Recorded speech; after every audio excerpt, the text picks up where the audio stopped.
My name is Epsiba Beulah. Before I was a Hindu girl doing a lot of idol worship, and I was like completely a traditional girl, like accepting what father says, what the elder says, and I was used to respect all those things. And after coming to the Lord, and I stopped the tradition. I completely stopped the tradition, and I just entered into the love and compassion of the Lord. My parents arranged for the marriage, and it was like a 2 months gap from the arrangement to the marriage. And immediately after marriage, like he said, like I don't like you. So I just want to leave, and he left. Even I was pleading him, I was begging him, and I was asking him to come back, but it never happened. If he is not going to come to me, I want to die. If he is going to be separated from me, I should die. The day I was about to kill myself, I was watching a TV channel, and immediately she started like, here one girl is crying. You have been separated with your husband and you are planning to die now, but you are not going to do that. Immediately I called to one of my Christian friends, and she shared with me the gospel. On the spot, I accepted Lord as my Savior.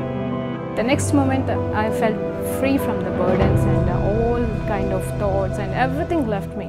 Praise Lord అండి. దేవునికి మహిమ కలుగును గాక. ప్రార్థన చేసుకుందాం. పరిశుద్ధ గొప్ప దేవా, నీకు స్తోత్రం, స్తుతి, మహిమ, ఘనత, ప్రభావం చెల్లించుకుంటున్నాం. నైనా ఈ సమయంలో ఉన్న పాటను మరొక్కసారి మీ పాద సన్నిధికి వచ్చుటకు మీరు మాకు ఇచ్చిన గొప్ప ధన్యతకే వందనాలు. నిజమే తండ్రి, ఇతరుల కోసం ప్రార్థించుట అనే అంశాన్ని మేము ధ్యానిస్తుండగా మాతో మాట్లాడి మీరే సమస్త మహిమ, ఘనత, ప్రభావాలు పొందుకోమని యేసుక్రీస్తు నామములో ప్రార్థన తెలియకుంటూ సమర్పిస్తున్నాం తండ్రి.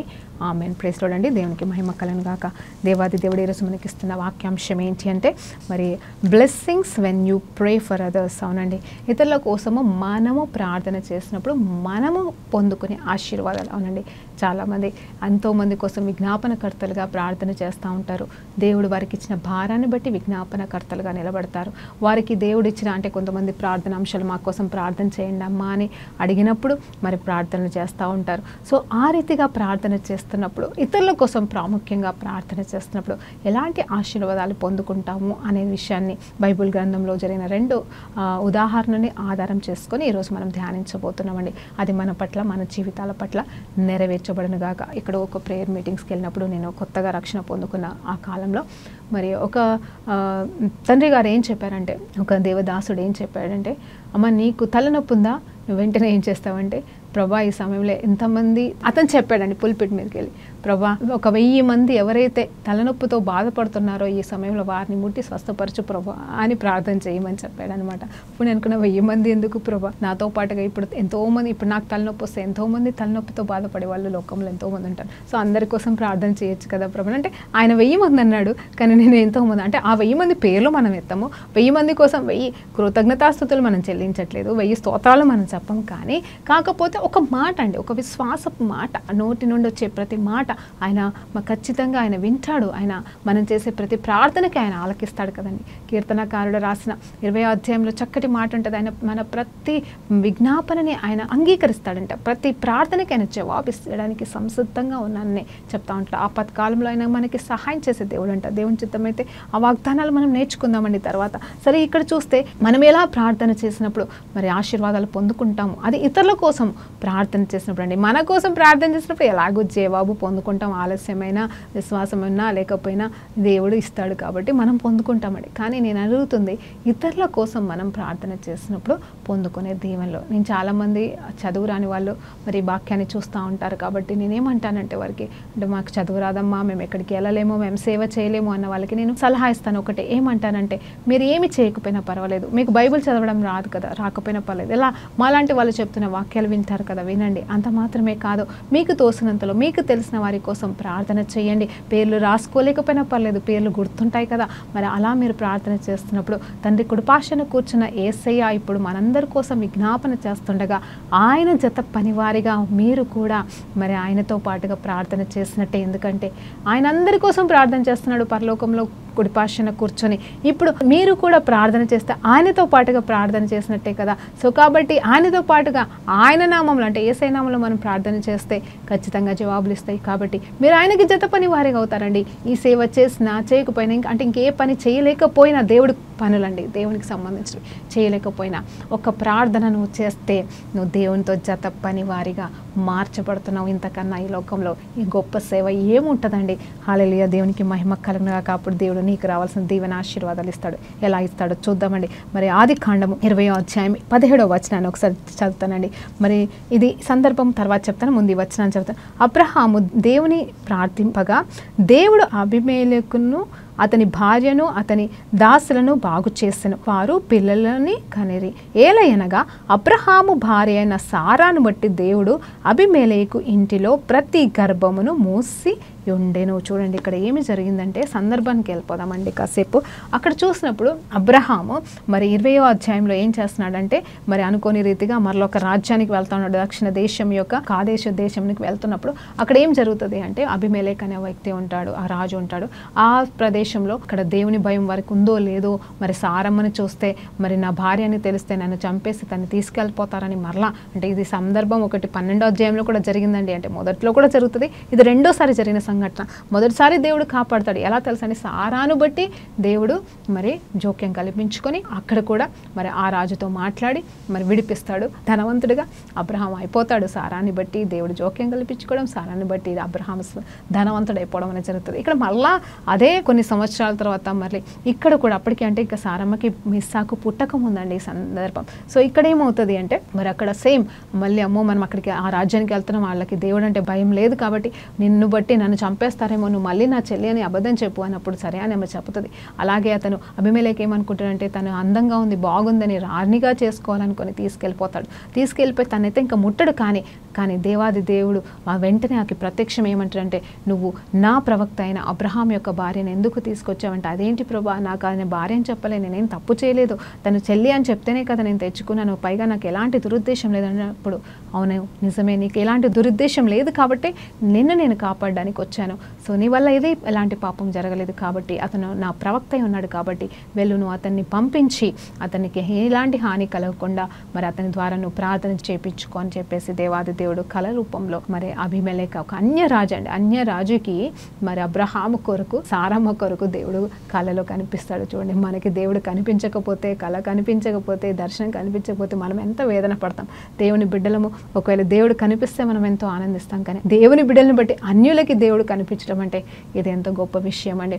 సరే ఏదేమైనా సరే అబ్రహాం ద్వారా అబీమెలెకు దీవించబడ్డాడు. చూడండి ఎలా దీవించబడ్డాడు అనేది చూస్తే ఇక్కడ. ఆ తర్వాత మరి నువ్వు ఎందుకు ఇలా చేసావు మరి అన్నప్పుడు, అయ్యా మీకు భయము లేదనుకున్నాను, నన్ను చంపుతారనుకున్నాను, మా భార్యను తీసుకెళ్ళిపోతారనుకున్నాను, అందుకోసమే చేశానే అని ఏదో ఒకటి అబ్రహాం చెప్తా ఉన్నాడు. ఫైనల్లీ ఆ అబీమెలెకు ఏమంటాడంటే, సరే అయ్యా మీరు వెళ్ళిపోండి, ఇంకా మిమ్మల్ని ఎవరు ఏమనరు, మీరు ఎక్కడ ఉండాలనుకుంటే అక్కడ ఉండొచ్చు, మీకు ఈ స్థలం అంతట్లో ప్రొటెక్షన్ ఉంటుంది అని చెప్పినప్పుడు మరి అక్కడ అబ్రహాము మరి ఏం చేస్తాడంటే, దేవుని ఆజ్ఞ మేరకి వారందరి కోసం ప్రార్థన చేస్తా, అంటే వారికి అనారోగ్యం వచ్చింది, అలాగే వారి గర్భాలు కూడా మూయబడ్డాయి కాబట్టి వెంటనే మరి అక్కడ అబ్రహాం ప్రార్థించిన మరుక్షణమే ఏమవుతుందంటే వారికి స్వస్థత కలుగుతుంది.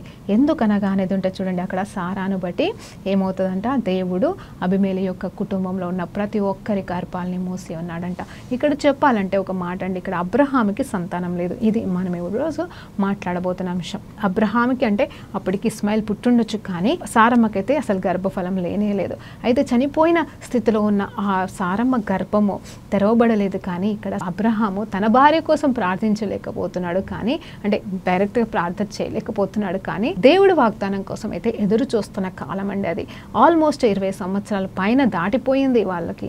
సారమ్మని బట్టి కుమారుడు వస్తాడు అన్న మాటను బట్టి, ఆ నిరీక్షణని బట్టి వారు నిలబడుతున్నారు. అలాగే ఈ పరిస్థితుల్లో గుండా వాళ్ళు వెళ్తూ ఉన్నారు. దేవుడైతే వాళ్ళని అన్ని రకాలుగా ఆశీర్వదించడం మనం గతంలో మాట్లాడుకున్నట్టుగా. కానీ ఇక్కడ చూసినప్పుడు ఎప్పుడైతే సారమ్మని అయితే మరి తీసుకువెళ్ళాడో వెంటనే దేవుడు వాళ్ళని మరి గర్భాల విషయంలో మూసివేసి ఉన్నాడు. చూడండి, ఏ సమస్య అయితే ఆ సారమ్మకు ఉందో ఆ విషయంలోనే వాళ్ళకి అక్కడ శిక్ష వచ్చింది. నిజం చెప్పాలంటే ఇక్కడ వీళ్ళకి పిల్లలు లేరు, కానీ వాళ్ళకి పిల్లలు లేకుండా దేవుడు ఆపేస్తున్నాడు. కానీ ఎప్పుడైతే అబ్రహాము ప్రార్థించాడో వెంటనే జరుగుతున్న సంఘటన అంటే వారి గర్భాలు తెరవబడ్డం, వారి పిల్లల్ని కన్నట్టుగా అన్నట్టుగా మరి వాక్యం చెప్తుంది. అంటే తర్వాత కని ఉంటారండి, వెంటనే జరగదు, కానీ మూయబడిన గర్భాలు తెరవబడ్డం, ఏ అనారోగ్యంతో వాళ్ళు ఉన్నారో అక్కడ వారికి స్వస్థత అనేది కలిగిందండి. చూడండి ఇక్కడ కేవలం ఈ ఒక్కట సంఘటన జరిగిన తర్వాత ఏమైంది తెలుసా, వెంటనే వితిన్ 1 year అండి, సంవత్సరం లోపల మరి సారమ్మ గర్భము కూడా తెరవబడ్డం, బిడ్డని కనడం అనేది మనకి బైబిల్లో రికార్డ్ చేయబడింది. చూడండి, ఇతరుల కోసం ప్రార్థన చేసినప్పుడు నిజం చెప్పాలంటే అబ్రహాం అక్కడ చేసింది తప్పే, పొరపాటే, అబద్ధమే. కానీ దేవుడు అబ్రహాంని బట్టి కాదు, కానీ సారమ్మని బట్టి మరి దేవాది దేవుడు ఆమెను దీవించాడు. అంత మాత్రమే కాదు, గర్భఫలాన్ని కూడా ఇచ్చి ఆశీర్వదించినాడు. అందుని బట్టి దేవునికి మహిమ ఘనత ప్రభావాలు చెల్లును గాక. ఇక్కడ చూద్దామండి ఇంకొక మాట, కేవలం సారమ్మకి గర్భఫలం ఇవ్వడం మాత్రమే కాదు, వాగ్దాన పుత్రుడు నిజమే అండి, 25 సంవత్సరాల ఎదురు చూపు అనేది నెరవేర్చబడింది. ఇప్పుడు నేనేమంటున్నానంటే నా జీవితంలో కూడా సంవత్సరాల నుండి మీరు ప్రార్థన చేస్తున్నారేమో, సంవత్సరాల నుండి జరగట్లేదని వేదన పడుతున్నారు, ఇది మరి ఒక చిట్కా లాగా తీసుకోండి, మరి ఒక చిన్న ఏమంటారు షార్ట్ కట్ లాగా తీసుకోండి. షార్ట్ కట్స్ ఉండవండి దేవుల్లో, బట్ ఏంటంటే ఈరోజు మీ ప్రార్థన మార్చేసేయండి దయచేసి. ప్రభా నాకు ఇవ్వు, ప్రభా నాకు బిడ్డలే, ప్రభా నా బిడ్డను దీవించు, ప్రభా నన్ను ఆశీర్వదించు ప్రభా అని చేస్తున్న ప్రార్థన తప్పు ప్రార్థన కాదండి, దేవుడు దీవిస్తాడు. మీ ప్రార్థనకి మరి యాడ్ చేయండి, ప్రభా నిజంగా ఇదిగో ఇప్పుడు నాకు గర్భఫలం లేదు ప్రభా, నాలాగే ఎంతమందికి గర్భఫలం లేదో ప్రభా, ఎవరందరికీ నువ్వు గర్భఫలం ఇవ్వు అని. మరి తెలిసిన వాళ్ళు ఎవరైనా అలాంటి వారిని ఎదుట నీ చుట్టాలలో, నీ బంధువులలో, సంఘంలో ఉంటే వారి పేర్లు రాసుకుని వారి కోసం, నీకంటే ఎక్కువగా వారి కోసం ప్రార్థన చేయడం ఆరంభించు. వారితో పాటుగా నీ కోసము ప్రార్థన చేసుకో, నువ్వు ఆశీర్వాదాలు చూస్తావు తప్పకుండా. హల్లెలూయా, దేవునికి మహిమ కలుగునుగాక. సో కాబట్టి నీ సమస్య తొలగించబడాలంటే నువ్వు ఇతరుల సమస్య కోసం నువ్వు నిలబడు, దేవుడు ఖచ్చితంగా గొప్ప కార్యము చేసి నిన్ను దీవిస్తాడు, ఆశీర్వదిస్తాడని దేవుని పేరిట ఇక్కడ నేను మనవి చేస్తున్నాను. అయితే ఇంకొక సందర్భాన్ని తీసుకుందాం. అది ఎవరి గురించి అంటే మన యోబు గారు ఉన్నారు కదండి, మరి యోబు భక్తుడి గురించి మనం ధ్యానించాలంటే మనకి సంవత్సరాలు సరిపోతాయేమో నాకు అనిపిస్తుంది. ఎందుకంటే ఆయన వర్ణిస్తున్న విధానం, ఆయన అనుభవించిన వేదనలో నిజమే కొద్ది రోజులేనండి, 40 రోజుల పాటే, కానీ ఆయన అనుభవించింది మాత్రం చాలా పెద్దదండి. సమస్య చాలా పెద్దది, అనుభవించింది కొన్ని రోజులే, కానీ తను ఎదుర్కొన్న సమస్యలు చాలా పెద్దవి. ఎలాంటి సమస్యలు తెలుసా అండి, స్నేహితుల ద్వారా తను ఇబ్బంది పడ్డది భయంకరమైనది. నిజం చెప్పాలంటే క్లుప్తంగా మనము ఆయన జీవితాన్ని ధ్యానిస్తే ఆయనైతే ఆశీర్వదించబడిన వాడు, ఆయనైతే నీతిమంతుడు, దేవాది దేవుడే సాక్ష్యం చెప్తున్నాడు చూసారా అని సాతానుతో, ఇదిగో నా కుమారుడైన యోబు నీతిమంతుడు, మరి అతనిలో ఏ కల్మషము లేదు, ఏ నిందా లేదు అని చెప్పేసి మాట్లాడుతూ ఉన్నాడు. ఆ సాతాను ఏమంటుందంటే దేవుని దగ్గర నువ్వు దాన్ని సంపూర్ణంగా నిర్మూలన చేయి అన్ని రకాలుగా అన్ని విషయాలలో, అప్పుడు ఖచ్చితంగా నిన్ను నిందిస్తాడు, ఖచ్చితంగా మరి తను కూడా పాపంలో పడిపోతాడని మరి సవాలు వేస్తే ఎవరు సాతానండి. అప్పుడు నిజంగానే దేవుడు కొన్ని రోజుల మరి సాతానికి అప్పచెప్పడం అనేది జరిగింది. అంటే ఆ పరిస్థితులు అప్పుడు మొదటిగా అన్ని వైపుల నుండి యోబు అన్నీ కోల్పోతే ఒకటే రోజున, అవునండి ఒకటే రోజున అన్నీ కోల్పోయాడు, పిల్లల్ని కోల్పోయాడు, ఆస్తి అంతస్తు సమస్తం కోల్పోయాడు. అదే రోజు తను కంప్లీట్గా శరీరానుసారంగా కూడా సిక్ అయిపోయాడు, మొత్తం పుండ్లతో శరీరం అంతా పుండ్లమయమైపోయి మరి అనారోగ్య పరిస్థితి ఉన్నప్పుడు భార్య కూడా చచ్చిపోయి ఇంకెందుకు అంటున్నా కూడా లేదు యెహోవా ఇచ్చని యెహోవా తీసుకున్నాడు, నా దేవుడి మీదనే నేను ఆధారపడతాను, ఆయన మేలు చేసినా నాకు సంతోషం, ఆయన కీడు చేసినా నేను మాత్రం ఆయన నేను నిందించను, ఆయనే చూసుకుంటాడు, ఆయన నన్ను నడిపిస్తాడు, ఆయన చిత్తమే జరుగునుగా కానీ సమర్పించుకొని నిదానించుకొని తన బాధ్యత తను పడుతుంటే మరి స్నేహితులు అంటే ప్రాణ స్నేహితులు, మంచి స్నేహితులు అండి. చూడండి ఇక్కడ యోబు యొక్క స్నేహితులని బైబిల్ చెప్తుంది క్లియర్గా, శత్రువులు కాదండి, జాగ్రత్త, శత్రువులు ఎన్నో అంటారు, ఇంకా వీడి పని అయిపోయింది బాగైపోయింది అంటారు. ఆ మాటలను బట్టి మనం అంత గాయము కాదా, ఆయన సర్లే శత్రువులు అలాగే ఉంటారు కదా అనిపిస్తుందేమో, కానీ నిజం చెప్పాలంటే శత్రువులు కాదండి, మిత్రులు వచ్చి మన దీన పరిస్థితుల్లో మనల్ని ప్రశ్నిస్తే ఆ మాటలు అంతా ఇంత ఉండవు. అర్థం చేసుకోవాల్సిన స్నేహితులు అపార్థం చేసుకుంటున్నారు. ఖచ్చితంగా నీ ఈ స్థితికి కారణం నీ పాపమే, పాపం ఒప్పుకో అని చెప్పేసి ముగ్గురు స్నేహితులు కూడా అండి, ఒకరి మించి ఒకరు నువ్వు పాపం చేసావు ఇంకొప్పుకో, తొందరగా ఒప్పుకో, నువ్వేదో పాపం చేస్తుంటావు ఒప్పుకో. ఇదే అండి ఆ బిడ్డ మీద మోపుతున్న నిందలు. అంటే తను తట్టుకోలేకపోతున్నాడు. ఇప్పటివరకైతే దేవుడే చూసుకుంటాడులే, నా దేవుడు అన్యాయస్తుడు కాదు, ఎందుకు జరిగిందో అని నెమ్మది పొందుకొని ప్రశాంతంగా ఉంటున్నాడు. సరే బాధని బట్టి ఉన్నాడు, కానీ బాధ లేదని కాదు, దేవుణ్ణి మనలేని స్థితిలో ఉన్న అతన్ని స్నేహితులు, అది కూడా ప్రాణ స్నేహితులు, సంవత్సరాల నుండి కలిసిన స్నేహితులు వచ్చి నిందిస్తుంటే ఆయన ఏంటో తెలిసిన వారే ప్రశ్నిస్తుంటుండగా ఆయన తట్టుకోలేక దేవుని దగ్గర వాదిస్తున్నాడండి. గొడవ చేయట్లేదు, అంటే దేవునికి వ్యతిరేకంగా మాట్లాడట్లేదు, దేవుని ధిక్కరించట్లేదు, దేవునికి వ్యతిరేకం కాలేదు, కానీ దేవునితో వాదిస్తున్నాడు. అయ్యా నీకన్నీ తెలుసు కదయ్యా, నా దేవుడికి తెలుసు అన్నట్టు వాళ్ళతోని ఆ గాయాలతో, ఆ మాటల వల్ల గాయాలతో మరి ఎవరిని అనలేక అటు దేవుణ్ణి ప్రశ్నించుకుంటూ, అంత మాత్రమే కాదు వాళ్ళని మరి దూషించట్లేదు, కానీ వారిని కూడా మరి రిబ్యూక్ చేస్తున్నాడు. ఏదో ఒక రకంగా మీరు నాకు స్నేహితులా అని చెప్పేసి ఆయన ప్రశ్నించుకుంటూ, అంటే ఆ నష్టం కంటే ఎక్కువగా తను కోల్పోయిన సమస్త నష్టం ఇచ్చిన బాధ కంటే ఈ ముగ్గురు స్నేహితులు పలుకుతున్న మాటలు తనకి పెద్ద బాధని తీసుకొచ్చాయి. అలాంటి స్నేహితుల విషయంలో దేవుడు ఎలా జోక్యం కల్పించుకున్నాడు తెలుసా అండి? అంటే కొన్ని మాటలు విందాం. దేవాది దేవుడి వాగ్దానాలు కూడా అదే బైబుల్, అదే గ్రంథంలో రాయబడతాయి. మరి చూస్తే యోబు గ్రంథం 19వ అధ్యాయం 25 నుండి 29 వచనాల వరకే ఆయన ఒక మాట అంటున్నాడు, ఏదేమైనా మీరు ఎంత వాదించినా, మీరు ఏం చేసినా మీకు నా గురించి తెలుసు కదా, అయినా సరే పర్వాలేదు, మీరేమనుకున్నా పర్వాలేదు, కానీ నేను మాత్రం నా విమోచకుడు సజీవుడు, మై రిడీమర్ లీవ్స్. అవును, నేను ఇప్పటివరకు ఆయన గురించి విన్నానేమో, నాకు నేనుగానే ఆయన నేను చూస్తాను.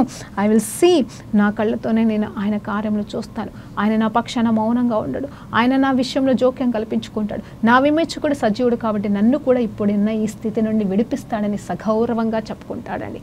అంత మాత్రమే కాదు, మరి యోబు గ్రంథం 5వ అధ్యాయం 27వ వచనంలో ఒక చక్కటి మాటలు అక్కడ ఉంటాయి. సరే, ఆ మాట ఎవరు పలికినను దేవుని మాటగా చూస్తే ఏంటంటే, నోటి మాటల వలన కలుగు గాయములు కలగకుండా చూసుకుంటారు. చూడండి, చెప్తున్నా కదా, మనకి దెబ్బల కంటే ఎక్కువగా, కష్టాల కంటే ఎక్కువగా, మనం ఎదుర్కొంటున్న పరిస్థితుల కంటే ఎక్కువగా మనుషులు అనే మాటలు మనల్ని చాలా నిందిస్తాయండి. ఆ మాటల వల్ల నిందితే వీళ్ళు బాగుపడరని, అది మన వాళ్ళే కావచ్చు, బయట వాళ్ళే కావచ్చు, ఇరుగు పొరుగు వారే కావచ్చు, వాళ్ళు పలికే మాటల గాయాలు మనల్ని కుచ్చుకొని మనం ఏమీ చేయలేకపోతాం. అంటే చేయాల్సిన పనిని కూడా చేయలేక నిరుత్సాహపడిపోయి, మనల్ని ఆదరించే వారు లేక కృంగిపోయి డిప్రెషన్కి వెళ్ళిపోయి ఆత్మహత్య చేసుకునే దాకా కూడా వెళ్ళిపోయిన వారిని మనం ఎంతోమంది చూస్తాం.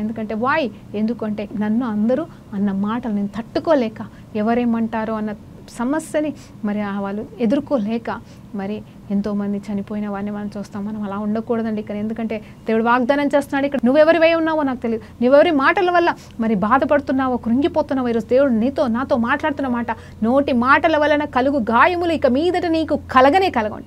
ఇతరుల నోటి మాటల వల్ల నువ్వెంత గాయపరచబడ్డావో ఎన్ని రోజులుండి, నీ విమోచకుడు సజీవుడైనందున ఈరోజు దేవాది దేవుడు నిన్ను కరుణించి నీకు విడుదలనిచ్చి వారి ఎదుటనే నిన్ను గొప్ప చేయబోతున్నాడు. కాబట్టి నీ తల ఎత్తుతాడు, నీ అవమానానికి రెట్టింపు ఘనత ఆయన ఇవ్వబోతున్నాడని ధైర్యం తెచ్చుకోమని వాగ్దానపూర్వకంగా ఈరోజు దేవుడు మాట్లాడుతున్నాడు. అంత మాత్రమే కాదు, ఇదిగో అక్కడ యోబు 9వ అధ్యాయం 11వ వచనాన్ని చూసినప్పుడు, ఇదిగో నీ ఆయుష్ను ఆయన పెంచుతున్నాడు అంటున్నాడు. దేవునికి స్తోత్రం. సందర్భం ఎవరైనా మాట్లాడినాను ఆ టైంలో, కానీ వాగ్దానం మాత్రం దేవుడు మనకిస్తున్నాడండి. ఏంటంటే, ఇదిగో పరిస్థితులు ఎలా ఉన్నానో, ఎంత భయంకరమైన అనారోగ్య పరిస్థితులు గుండా వెళ్తున్నాను, ఇంకెందుకు బ్రతకాలా, ఎవరి కోసం బ్రతకాలని నిస్సహాయ స్థితిలో నువ్వు ఉన్నావేమో, కానీ దేవుడు నీకు ఇస్తున్న వాగ్దానం ఏంటి తెలుసా? ఇదిగో నీ ఆయుష్ను పొడిగింపబడును అంటున్నాడు. ఎందుకు ప్రభు ఆయుష్ అంటావా? లేదండి, ఆయుష్తో పాటుగా ఆశీర్వాదాన్ని కూడా ఇస్తాడు. అది మర్చిపోకు. ఎందుకు బతకాలనుకుంటున్నావా? దేవుడు నిన్ను దీవించాలనుకుంటున్నాడు, నీ ద్వారా ఇతరులను దీవించాలనుకుంటున్నాడు. నువ్వు ఎదుర్కొంటున్న సమస్యలను జయించడానికి ఆయన కృప నీకు ఇవ్వబోతున్నాడు, ఇచ్చి ఉన్నాడు. కాబట్టి దేవుడు నీకు ఆయుష్ని ఇస్తున్నాడు, ఆశీర్వాదాన్ని ఇస్తున్నాడు, జయించే కృపనిస్తున్నాడు, నిన్ను నిలబెట్టుకుంటున్నాడు. నేను తలగానే చేస్తాడు కానీ నేను తోకక చెయ్యనని దేవాదేవుడు ఈరోజు వాగ్దానం చేస్తుండగా ఈ వాగ్దానాలను పొందుకో. యోబు కంటే కూడా భయంకరమైన స్థితులు గుండా నువ్వు వెళ్తున్నావేమో. యోబు 40 రోజులే సమస్యనే కావచ్చు అనుభవించింది, మరి నువ్వు 40 సంవత్సరాల నుండి సమస్యలు ఎదుర్కొంటున్నావేమో. దేవుడు ఈరోజు మాట్లాడుతున్న మాట ఏంటంటే, నేను ఆయుష్తో పాటుగా ఆశీర్వాదాన్ని ఇచ్చి నీకు విడుదలనిచ్చి, ఇదిగో నోటి మాటల వల్ల కలిగిన గాయాలను నేను తీసివేస్తానని చెప్తున్నాడు. నీ గాయములను కడతానంటున్నాడు. ఆయన మాట పంపుతున్నాడంటే ఆయన స్వస్థపరుస్తాడని, నీ అంతరంగ గాయం, నీకు కలిగిన ప్రతి గాయాలని ఆయన కట్టబోతున్నాడని దేవుడు మాట్లాడుతున్నాడు. తర్వాత చూద్దామండి, మరి ఫైనల్లీ మన అంశం ఏంటంటే, ఇతరుల కోసం మనం ప్రార్థన చేసినప్పుడు ఏం జరుగుతుందో చూడండి. నేను అదే చెప్తున్నాను. ఇప్పుడు మనం అలా నిన్ను నిందిస్తున్నవారు, అలా నిన్ను బాధ పెడుతున్నవారు, ఒకవేళ నీకు చేతబడి వరకు కూడా చేయించిన వారైనాను, శత్రువులు ఎవరైనా సరే నీ ఎదుట ఉన్నవారు, నీ చుట్టాలే కావచ్చు, నీ బంధువులే కావచ్చు, నీకు తెలియని వారే కావచ్చు, నీ కొలీగ్సే కావచ్చు, నీకు అన్యాయం చేస్తుంది ఎవరైనా, ఏ విధమైన అన్యాయం నీకు చేస్తుంది, నీ భర్త, నీ భార్యనే కావచ్చండి. నేను చెప్తున్న మాట ఏంటంటే, దేవాది దేవుడు వారి కోసం ప్రార్థన చేయమని చెప్తున్నాడు. హల్లెలూయా. నువ్వు ఇతరుల కోసం ప్రార్థన మాత్రమే కాదు, శత్రువుల కోసం కూడా ప్రార్థన. ఇదిగో నీ మిత్రుల కోసం నువ్వు ప్రార్థన. అవును, ఇంతకుముందు మనం అక్కడ ఏంటంటే మేలు చేయాలని చూసిన వాళ్ళకి కీడు చేయలేదు, కానీ ఇతరుల కోసం ప్రార్థన చేసినప్పుడు అబ్రహాం దీవెన పొందుకున్నాడు. ఇక్కడ మరి యోబు కూడా ఎలాంటి దీవెన పొందుకుంటున్నాడో మనం చూస్తున్నామండి. దేవునికి మహిమ కలుగును గాక. చూడండి, యోబు గ్రంథం 42వ అధ్యాయం 7 నుండి 9 వచనాలు మనం ఒకసారి ధ్యానిద్దాం. ఎలా ఉంటుందంటే, యెహోవా యోబుతో ఆ మాటలు పలికిన, అంటే దేవుడు కూడా దిగి వస్తాడు, యోబుతో ఎన్నో విషయాలు మాట్లాడతాడు. అప్పుడు దేవుడి దగ్గర యోబు ఒప్పుకుంటాడు, అయ్యా క్షమించయ్యా, నా బాధను బట్టి, నా గాయాలని బట్టి నేను అన్నీ తెలిసిన వాడనే, కానీ ప్రభా క్షమించు ప్రభా, నా నోటి మాటలతో మాట్లాడాను కానీ నన్ను క్షమించు ప్రభా, కానీ నేను ఇప్పటివరకు నీ గురించి నిజంగా విన్నాను, విన్నాను. ఆయన ఏమన్నాడండి 19వ అధ్యాయంలో, నేను వింటున్నానేమో కానీ నా విమోచకుడిని నేను చూస్తాను అన్నట్టుగానే, ప్రభా ఇదిగో నేను ఇప్పటివరకు నీ గురించి విన్నాను, ఇప్పుడు నేను కళ్ళారా చూస్తున్నానని ఆనందించి దేవునికి క్షమాపణ కోరుకుంటాడు. దేవుడైతే క్షమిస్తాడు. అప్పుడు అక్కడ ఏమంటున్నాడు తెలుసా అండి, కావున నేను నిన్ను అసహించుకొని ధూళిలోను బూడిదలోనే పడి పశ్చాత్తాపపడుతున్నానని యోబు చెప్పగా యెహోవా ఏమంటున్నాడు తెలుసా, యోబుతో ఆ మాట పలికిన తర్వాత ఆయన తెమానీయుడైన ఎలీఫజుతో ఇలాగు సెలవిచ్చెను, నా సేవకుడైన యోబు పలికినట్టు మీరు నన్ను గూర్చి యుక్తమైనది పలకలేదు గనక నా కోపము నీ మీదను నీ ఇద్దరి స్నేహితుల మీదను ఉన్నది. చూడండి, మనము అధ్యాయాలు చూసినప్పుడు ఆల్మోస్ట్ ఇంచుమించు 3వ అధ్యాయం నుండి యోబు గ్రంథం చూసినప్పుడు ఆల్మోస్ట్ 35వ అధ్యాయం వరకు మొత్తం ఆ ముగ్గురు స్నేహితులు యోబు గురించి నెగిటివ్గా మాట్లాడుతూ దేవుడి గురించి గొప్పగా మాట్లాడుతున్నాడు.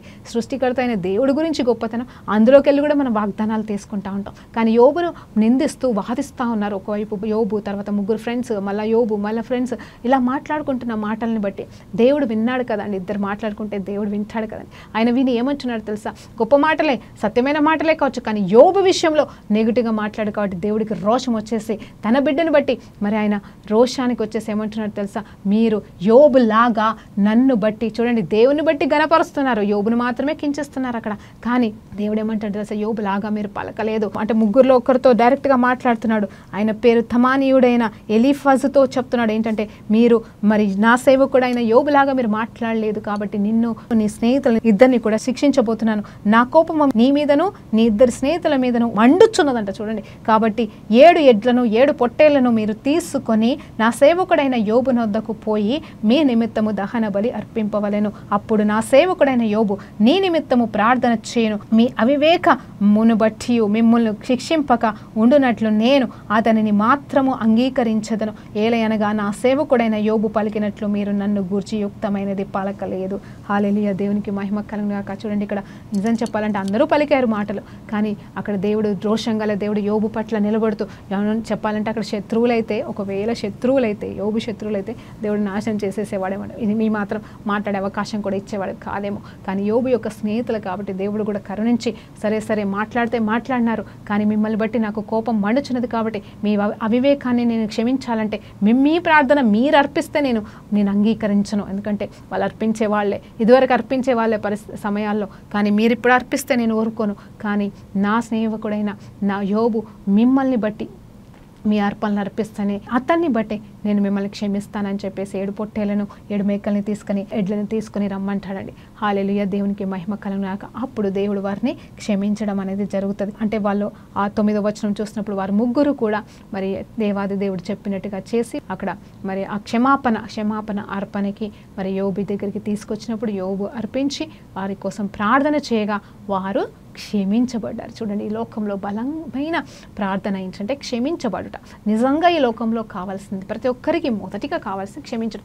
ఆశీర్వాదాలు, అద్భుతాలు ఇవన్నీ ఒకెత్తండి, కానీ ఈ లోకంలో మనము దేవుని చేత క్షమించబడట అనేది చాలా గొప్ప కార్యం అండి. అది మనకి కావాలి. దేవుడు ఎప్పుడు మనల్ని క్షమించే దేవుడే, కానీ మనం అడగవలసిన వారిగా ఉన్నాం. చూడండి, మనము ప్రార్థిస్తే దేవుడు క్షమించకపోతే ఇంకెవరు ప్రార్థిస్తే క్షమిస్తాడు అనేది కూడా ఇక్కడ మనకు అర్థమవుతుంది. కాబట్టి అంటే మనం ఇతరుల విషయంలో మనం తప్పు చేస్తే, అందుకే అంటారు మీరు ఎవరినైనా సరే క్షమించలేకపోతే, మీరు ఎవరి విషయంలో అయినా అన్యాయం చేస్తే ముందు అక్కడికి వెళ్ళి క్షమాపణ కోరుకోండి, ముందు సమాధాన పరచబడండి, అప్పుడే నేను క్షమిస్తాను, మీరు ఎవరిని క్షమిస్తారో నేను క్షమిస్తానని గొప్ప అర్హత యోగ్యత ఇచ్చాడు. అంత మాత్రమే కాదు, మీరు ఎవరిని క్షమించబోతే నేను కూడా మిమ్మల్ని క్షమించనని యేసు ప్రభు వారు డైరెక్ట్గా మనతో మాట్లాడట్లేదండి. చూడండి, ఇక్కడ యోబు వారిని క్షమించాల్సిన అవసరం లేదు, దేవుడు క్షమిస్తే చాలు. అలాగే మరి యోబును బట్టి దేవుడు వారిని క్షమించడం అనేది జరిగింది. చూడండి, పాత నిబంధన ఎప్పుడు కూడా మనకి నేర్పిస్తుంది, కొత్త నిబంధన ఎప్పుడు మనల్ని నడిపిస్తున్నట్టుగా రెండు కూడా ప్యారలల్గా రైలుకి 2 పట్టాల్లాగా వెళ్ళిపోతూ ఉంటాయండి. ఆ యేసు ప్రభు యొక్క మాటలు ఇక్కడ మరి సాదృశ్యంగా మాత్రమే కాదు, కానీ సంపూర్ణంగా నెరవేర్చబడటం మనం ఇక్కడ చూస్తున్నాం. ఎప్పుడైతే యోబు వారి కోసం ప్రార్థన చేసి ఉన్నాడో వారు క్షమించబడ్డాడు. అంటే వారి క్షమాపణ ప్రార్థనని, వారి అర్పణల్ని దేవుడు అంగీకరించాడు. అంతకన్నా ఏం కావాలండి? దేవునికి మహిమ కలుగును గాక. ఆ తర్వాత మరియు ఇది చక్కటి మాట అండి, 10వ వచనం, మరియు యోబు తన స్నేహితుల నిమిత్తము ప్రార్థన చేసినప్పుడు యెహోవా అతని క్షేమ స్థితిని మరలా అతనికి దయచేయను. చూడండి, దేవుడు తలుచుకుంటే ఇక్కడ ప్రార్థన చేస్తేనే ఇస్తాడని కాదండి, కాకపోతే ఆ ప్రార్థన అయిన మరుక్షణం నిజం చెప్పాలంటే నువ్వు నేను ఒకవేళ అలా మన పరిస్థితి ఉంటే, అలా శత్రులే కానీ మిత్రులే కానీ మనల్ని నిందిస్తే వాళ్ళని మనము క్షమించే ప్రార్థన చేస్తామా? ఇక్కడ దేవుడు చెప్పాడని లోబడ్డం అనేది కాదు, కానీ తన స్నేహితులనే భారము తన పట్ల ఉంది, ప్రేమ ఉంది కాబట్టి ఇక్కడ యోబు క్షమించగలిగాడు. ఇక్కడ మనం కూడా క్షమించే మనసు కలిగి మనం ఇతరుల కోసం ప్రార్థించే మనసు కలిగితేనే మనకు ఆశీర్వాదాలు వస్తాయి. కాబట్టి మన ఆశీర్వాదాలు మనం ఆపుకోకుండా ఉండాలంటే ఖచ్చితంగా మనం యోబులాగా ప్రార్థన చేయాలి. ఇక్కడ చూస్తే ప్రార్థన చేసిన మరుక్షణమే అంటే ప్రార్థన చేసినా చేయకపోయినా దేవుడు మాట్లాడాడు, అయిపోయింది. ప్రభువా క్షమించని యోబు దేవుని క్షమించమని అడిగేసాడు, అయిపోయింది. కానీ యోబుకి ఇక్కడ మరొక పరీక్ష ఉంది. ఏంటంటే ప్రభా నేను వాళ్ళని క్షమించను, వాళ్ళు నన్ను ఎంత గాయపరిచారు నువ్వు వినలేదా అని వాదించట్లేదు, కానీ దేవుడు చెప్పినట్టుగా క్షమించేశాడండి. ఈరోజు మనం ఇక్కడ మిస్ అవుతున్నాం, జాగ్రత్త. మనము దేవుని నుండి క్షమాపణ కోరుకుంటున్నాం, కానీ మనము ఇతరుల్ని క్షమించే విషయంలో ఆశీర్వాదాలని పొడగొట్టుకుంటున్నామని జ్ఞాపకం చేస్తున్నాడు ఇక్కడ దేవుడు. సో నేను ఇప్పుడు చెప్తున్న మాట అదే కదండి, మనం ఇతరుల కోసం ప్రార్థించినప్పుడు మనము పొందుకునే ఆశీర్వాదాలండి కేవలం మనల్ని బాధ పెట్టిన వారి కోసం మాత్రమే కాదు, మరి మనకి తెలిసిన వారి కోసమే కాదు, మనలాగా సమస్యలో ఉన్న వారి కోసం మనం ప్రార్థించినప్పుడు ఎలాంటి జవాబులు మనం పొందుకుంటామో ఈరోజు మనం నేర్చుకుంటున్నాం. చూడండి, అయితే యెహోవా అతని క్షేమస్థితిని మరలా అతనికి దయచేయను, మరియు యోబును పూర్వపు కలిగిన దానికంటేను రెండంతల అధికముగా యెహోవా అతనికి దయచేసెను. చూడండి, ఇక్కడ పాత నిబంధన ప్రకారంగా మరి దొంగిలించినప్పుడు రెండంతలు నాలుగంతలు అన్నట్టుగా ఇచ్చాడా మనకి తెలియదు, కానీ ఏదేమైనాను కూడా దేవుడు తనకి రెండంతలుగా ఆశీర్వాదం ఇచ్చినట్టుగా మనం చూస్తాం. ఇక్కడ చివరిలో ఒక చక్కటి మాట చెప్పాలనుకుంటున్నాను. అన్ని రెండంతలు పొడగొట్టుకున్న ఆస్తులు, అంతస్తులే కావచ్చు, గొర్రెలు, మేకలు, మరి తనకున్న అన్నీ కూడా రెండంతలుగా పొందుకోవచ్చు. అలాగే ఎవరైతే స్నేహితులు కూడా తనని వెలివేశారో వారు రక్త సంబంధికులు కూడా వచ్చి మరి వెండి, బంగారము, చెవుల కమ్మలు తీసుకొచ్చిస్తున్నప్పుడు పొడగొట్టుకున్న ధననిధి కూడా తిరిగి పొందుకున్నాడేమో, కానీ పొడగొట్టుకున్న 10 మందిని మరి ఏ రీతిగా పొందుకుంటాడండి తన బిడ్డల్ని. నిజం చెప్పాలంటే అదైతే అన్యాయం కదండి. రెండంతలుగా ఎలా వచ్చింది? 20 మంది పిల్లలనైతే దేవుడు ఇవ్వలేదు, 10 మంది పోయారు, 10 మందిని తిరిగి ఇచ్చారు. ఆ విషయంలో నేను మీరు కావాలంటే యూట్యూబ్లో అది క్లుప్తంగా నేను చెప్పాను. యోబు యొక్క భార్య అనే మెసేజ్ నేను చెప్పడం అనేది జరిగింది. సో క్లుప్తంగా ఈ 2 నిమిషాల్లో చెప్తున్నాను. ఏంటి అంటే దేవాది దేవుడు యోబుని ప్రేమించిన దేవుడు అలాగే యోబు యొక్క భార్యను కూడా ఘనపరుస్తూ ఏం చేశాడు తెలుసండి, తన బిడ్డల్ని తిరిగి మరలా 10 మందిని ఇచ్చినట్టుగా మనకు అర్థమవుతుంది. ఎందుకంటే నేను అనుకుంటున్నాను వెంటనే అయితే పుట్టరు, 10 మంది పుట్టాలంటే 10 సంవత్సరాలన్నా పడుతుంది, వెంటనే రిజిస్ట్రేషన్ అక్కడ జరగదు, అది డబుల్ కూడా కాదు. కానీ దేవుడు గొప్ప దేవుడు ఏంటంటే పొడగొట్టుకున్న తన బిడ్డల్ని తీసుకున్న తన బిడ్డల్ని మరలా పుట్టినట్టుగా మనం చూస్తూ ఉంటాం. కానీ ముందుకు తర్వాత ఏంటంటే తన బిడ్డలు జ్ఞానవంతులుగాను అందమైన వారిగాను పుట్టినట్టుగా మరి బైబిల్ చెప్తుంది. ఇప్పుడు సమయం లేదు కాబట్టి నేను చెప్పట్లేదు, కానీ మీరు యోబు యొక్క భార్య గురించి మీరు ధ్యానించినప్పుడు మీరు ఖచ్చితంగా దేవుడు ఆమె మూర్ఖురాలైతే కాదండి, ఆమె మూర్ఖురాలైతే ఖచ్చితంగా ఇక్కడ ఆమె కోసం కూడా ప్రార్థన చేయని యోబు చేత మరి ప్రార్థన చేపిస్తుండే. ఆమె బాధ, ఆమె వేదన దేవుడు విన్నాడు. అందుకే కోల్పోయిన తన బిడ్డల్ని మరలా తన కౌగిట్లో పెట్టి ఉన్నాడని వాక్యం చెప్తుంది. అందరిని బట్టి దేవునికి స్తోత్రం కలుగును గాక. పరిశుద్ధ గొప్ప దేవానికి స్తోత్రం. అయ్యా మేము ఇతరుల కోసం ప్రార్థన చేసినప్పుడు మేము ఎలాంటి దీవెనలు పొందుకుంటామో ఈరోజు మేము నేర్చుకున్నాం. మా శత్రువులైనను మా మిత్రులైనను ప్రభా మాలాగా సమస్యలు ఉన్న వారి కొరకైనాను మేము ప్రార్థన చేసినప్పుడు నీతో జత పనివారం మాత్రమే కాదు, కానీ ప్రభా అయ్యా మేము కూడా రెట్టింపుగా ఆశీర్వాదాలు అలాగే జరగవలసిన దానికంటే ముందుగానే మా దీవెనలు మేము పొందుకుంటామని తెలుసుకున్నాం. కాబట్టి ఎలాంటి స్వార్థం లేకుండా అయ్యా ఇతరుల కోసం ప్రార్థన చేసే ఆత్మని మాకు అందరికీ దయచేయమని వేడుకుంటూ యేసుక్రీస్తు నామములో ప్రార్థన వేడుకుంటూ సమర్పిస్తున్నాము తండ్రి. ఆమేన్. ప్రైజ్ లార్డ్ అండి. దేవునికి మహిమ కలుగును గాక.